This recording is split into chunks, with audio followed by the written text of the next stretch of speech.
Всем привет, друзья! Дима Даниэль, Скалска, Болгария.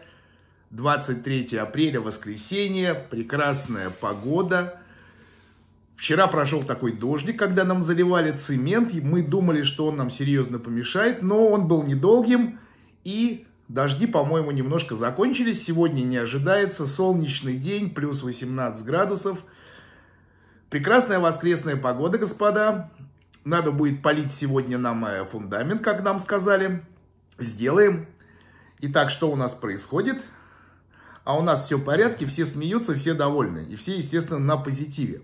Итак, в продолжении нашего недавнего разговора, как мы покупали дом и участок в Болгарии в 2021 году. И, друзья, заранее предвижу очень много комментариев, очень много вопросов, что иностранцы не имеют права покупать землю в Болгарии. Как это вы купили землю в Болгарии, если это сделать нельзя? Да, друзья мои, по закону во многих странах вы можете купить квартиры, вы можете купить апартаменты, но землю вы купить на себя не можете. Это не только Болгария, это, в принципе, в других странах тоже такая же система и происходит. Но, друзья, а как вообще все это делают? Как же, вы спросите, покупают люди участки, как покупают люди землю? Да все, ребят, достаточно просто. Не читайте просто тех вещей, что говорит нельзя. Можно. Как мы это сделали? Расскажу. Как я и рассказывал, как мы покупали сам дом. Это была отдельная сделка. В ноябре 2021 года, да, мы со Светланочкой поехали. Я уже в предыдущем видео рассказывал. Я приложу вам ссылку на то видео. Итак, следующая поездка. Я поехал через месяц. Нет, по-моему, через месяц или через полтора. Что я помню тогда, что билет я купил в декабре 2021 года в одну сторону, по-моему, за 15 евро или за 15 долларов, без багажа. Вот. Итак, дом куплен. Дом оформлен на физическое лицо. Это Даниэль, это Светлана вместе. Замечательно. Параллельно наш адвокат открывает нам фирму. Название фирмы вы можете выбрать сами. Указать рода деятельности фирмы вы там вписываете: бизнес, покупка, продажа, недвижимость, изготовление колбасы. Вписывайте любые виды деятельности, которые вам приходят в голову. Ну, это так нужно. Хотите им вписать много, впишите много. Возможно, эта фирма будет, в принципе, в дальнейшем, вы захотите использовать ее как бизнес. Это тоже возможно. Главное платить налоги и вести бухгалтерию. Я, соответственно, не думал о том, чтобы на этой фирме производить какой-то бизнес. Открытие фирмы нужно было исключительно для покупки земли на эту фирму. Итак, происходит сделка. Фирма, владеющая моим участком, на тот момент это была фирма соседа моего, потому что предыдущий владелец землю записал на моего соседа. Ну, значит, что сейчас, чтобы земля перешла ко мне, нужно произвести сделку с его фирмы, продать землю с его фирмы на мою фирму. Адвокат открывает фирму. Сегодня в нашем регионе стоимость открытия фирмы где-то колеблется в районе 300 евро. Это может быть больше, насчет меньше не знаю. Здесь проверяйте сами. Берите адвокатов, проверяйте сами. Я знаю, что наш адвокат в 2021 году за открытие фирмы взял с меня 300 евро. И все. За открытие счета ничего не брал, как сейчас, не знаю. Все меняется, инфляция и цены разные. Проверяйте. Итак, я заплатил 300 евро, открыл фирму. Указал название фирмы. Фирма была записана только на меня. Светлана, не знаю, там не участвует. Абсолютно дело не в этом. Мы, в общем-то, со своей семьей внутри сами разбираемся. Потому что поехал я, открыл на себя. Итак, фирма открыта, раз. Счет на фирму открыт, два. На счет фирмы я не клал ни копейки, друзья, там денег нет вообще. И произошла нотариальная сделка. Фирма от моего соседа перешла ко мне. Земля. Все. Значит, что мы имеем на сегодняшний момент? Мы имеем дом. Друзья, я очень много об этом говорю, и я очень много это раз повторяю. Потому что, опять же, все равно пишут. иностранцы не могут купить землю в Болгарии. Могут купить землю в Болгарии на фирму. Граждане ЕС, здесь у меня нет информации, граждане ЕС могут покупать землю. По гражданам ЕС не знаю. Знаю только по чужестранцам, не гражданам ЕС и не гражданам Болгарии. То бишь нам. Все, ребят, достаточно просто. Сделка проходит абсолютно законно. Просто это две сделки и еще дополнительно какие-то деньги на нотариуса при переносе с фирмы земли, где я купил у продавца, на меня, то бишь покупателя. Все абсолютно законно. Все куплено. Я, друзья мои, здесь не придумываю. Здесь ты скажешь, что нельзя. Можно. У меня есть нотариальный акт, у меня есть документ, что я владею фирмой. И моя земля в Скалска в Болгарии, на которой стоит дом, принадлежит не Даниэлю, а фирме, принадлежащей Даниэлю. Значит, то бишь мне. Далее. Что эта фирма может делать и какие отчетности нужно платить? Друзья мои, если фирма не производит никаких действий, фирма не просит возврата НДС, фирма ничего не покупает, ничего не продает, не прилагает какие-то фактуры, не производит никакого движения, значит, фирма пустышка. И тут опять же, друзья, не надо мне верить, проверяйте. Я тоже начал интересоваться. Годовые отчеты по фирме. Вот прошел год. Все-таки что-то произошло. Нужно ли мне делать годовой отчет? Что если год назад на балансе фирмы был участок, значит, прошел год, участок остался, 0 движений, ни плюса, ни минуса. Далее, по поводу того, что на эту фирму мы потом купили автомобиль, значит, на фирме числится еще и автомобиль.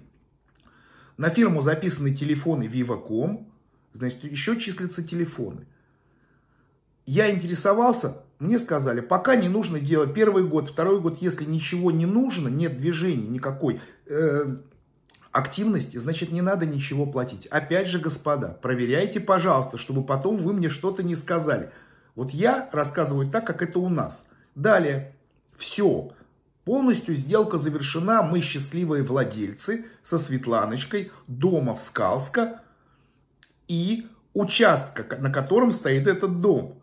Еще раз повторяю, дом принадлежит нам со Светланочкой, участок принадлежит моей фирме Гродского Даниэля. Все, сделка завершена, похлопали в ладоши. Congratulations, мы счастливые правообладатели. Ура! Вот, все просто, можно все делать. Просто это дополнительный расход на адвоката. Заплатите за открытие счета или нет, я не знаю. И вторая сделка, перенос по нотариусу, это тоже какие-то деньги. Сколько я тогда заплатил за вот эту процедуру? Я помню очень мало, потому что участок мы оценили просто в какие-то копейки, дабы не платить какие-то большие налоги. Вот, все. И сейчас я не имею никаких проблем. Если мне нужно Вот мне недавно нужно было заплатить общинный налог за землю и за дом. Я пришел в общину Дрянова, показал свои документы. Мне сказали, что я должен заплатить 35 лев за год налог на дом или налог на вместе с участком, не знаю, 35 лев в год, друзья мои, это 17,5 евро в год налог на нашу недвижимость в нашем регионе Габрово-Скалска, что важно учитывать, что ваш налог, если он будет другим, потому что это все зависит от локации, от общины, в которой вы живете и на которой написана ваша недвижимость. Поэтому у меня может быть 35, у вас 20, у кого-то 100. Это, к примеру, как если вы живете, например, в очень дорогом районе, соответственно, там у вас налог будет больше. Если вы живете в недорогом районе, меньше. В черте города ваш дом больше. Не знаю, у каждого свое. Абсолютно у каждого свое. Теперь, еще, чтобы не быть голословным по фирме, не так давно я помог своим друзьям из Израиля купить дом в Скалска. Была та же самая история. Ребята приехали, взяли моего адвоката, которую я могу полностью рекомендовать в нашем регионе, адвокат произвел с ними точно такие же действия, как когда-то произвел с нами. Открыл фирму, открыл счет на фирму для покупки участка. Была сделка одна. Далее дом был куплен на моих друзей, на физических лиц. Все так же просто, друзья мои. Главное, очень важно учитывать один нюанс. Что я знаю людей, которые по ошибке покупали недвижимость сразу на фирму. Открывали фирму и, чтобы сэкономить, покупали и дом, и участок на фирму.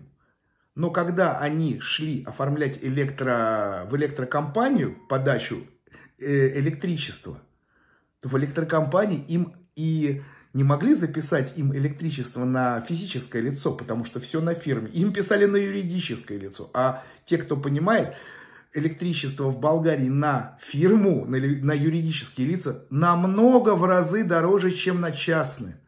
И потом, а люди не знали, риэлтор не сказал, им просто не объяснили. Вот была сделка дурака, они не понимали.